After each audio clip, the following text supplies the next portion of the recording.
Thanks to our friends at The Motley Fool for sponsoring this video. Visit fool.com/ASYM for the top 10 stocks to buy right now.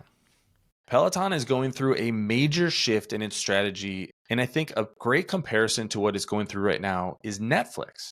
Remember, Netflix actually started as a DVD delivery business. They were delivering physical products to people, just like Peloton was delivering physical bikes to people, and then they went digital. They became a streaming company, just like Peloton is trying to become a streaming company, kind of offering a fitness as a service business model. I think this is the right strategy, and Netflix has shown the way. It shouldn't be lost on investors that CEO Barry McCarthy comes from Netflix. He was the CFO of Netflix, has a lot of experience in this space. So I want to dig into exactly what the strategy is and how to think about Peloton, especially when compared to Netflix. My name is Travis William. Thanks for watching Asymmetric Investing. Please subscribe here on YouTube for all my content. If you want a deep dive on Peloton, check out a link in the show notes to my newsletter, Asymmetric Investing. One of the things I think investors really need to think about is the difference between a hardware business or a physical goods business and a software business, and the way that you run your business differently. Back in the days when Netflix was delivering DVDs, if they didn't make money on every single DVD that they were delivering, they were going to lose money as a company. They could grow as much as they wanted. There was a limitation on how much money they could make or how many customers they could service because they had to build out physical assets to continue to grow as a business. As you move into streaming, things get very different. In the early days of Netflix, they were licensing their content and paying one lump sum to a company like Showtime. That was really where they got their first big break in the content side of the business. So they paid Showtime a lump sum of money, but then they could serve that to one customer or 100 million customers. And so the incentive became, how many customers can you have on the platform? And the economics are very different when you're in a digital business. You actually want to have as many customers as possible, even if they're at a lower price point, because you make the pie bigger by serving hundreds of millions of people. This is a similar dynamic to what Peloton is going through today. You might remember that during the pandemic, their limit on growth was really how many bikes can they deliver? And that became a huge problem for them because they were doing things like shipping bikes from overseas on airplanes, which is very costly. And then if a customer goes and cancels their subscription 6 months or a year down the road, then you're actually losing money on each of those customers.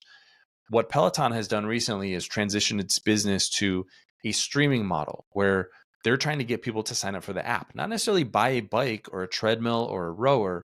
They want you to just access the app. And I'll show that app here because I think this really shows exactly what they're trying to do. This is the app site. This was launched just a couple of months ago. And you can actually access the app for free, but there's a number of different, what they call modalities.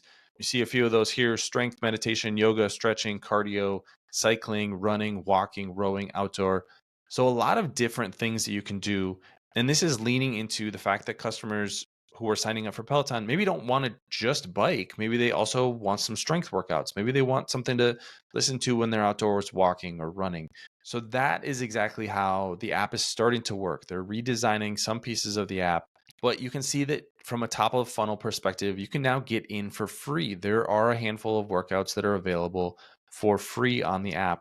And then from there, you can go to what they call App One, which is $12.99 a month, or App Plus, which is $24 a month.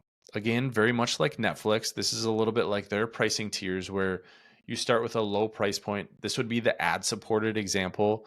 Then app one is going to be something like one TV or two simultaneous streams available. And then this one is going to be the one that's going to be for families, have HD, all of those kinds of things. So there's really a playbook here that Peloton is following, and it's very similar to Netflix a decade ago.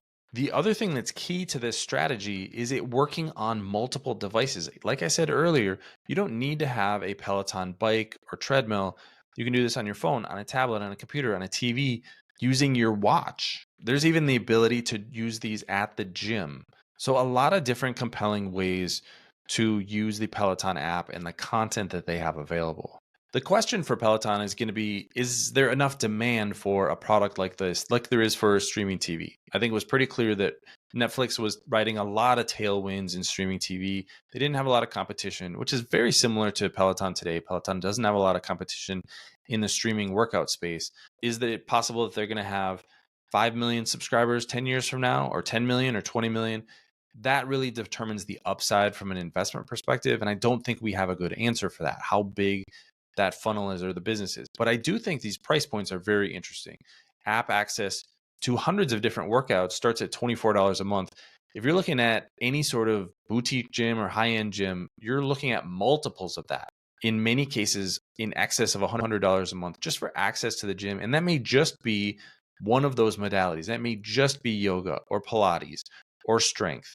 Even at something like a discount gym, you're still likely going to be paying at least double what access for Peloton is. So it may actually make sense to do something like the Peloton app and access to a discount gym. A lot of different growth opportunities for Peloton. And that's what's really exciting for the business. But it is going to take a long time for this to play out, just like it did for Netflix. Remember, there was a lot of questions about Netflix's strategy 10 or 15 years ago into streaming. Was this going to be the right move? They had a profitable business in delivering DVDs. So why move into this digital streaming business? Well, if Peloton can pull this off in any way, it would be a much smaller scale than Netflix did. But if they can be successful using some of the similar playbooks, I think the upside for investors is really tremendous right now. But what do you think about Peloton and their strategy change over the last year or so? Leave your comments in the comment section below. Don't forget to subscribe to Asymmetric Investing. And thanks for watching, everybody. See you here next time.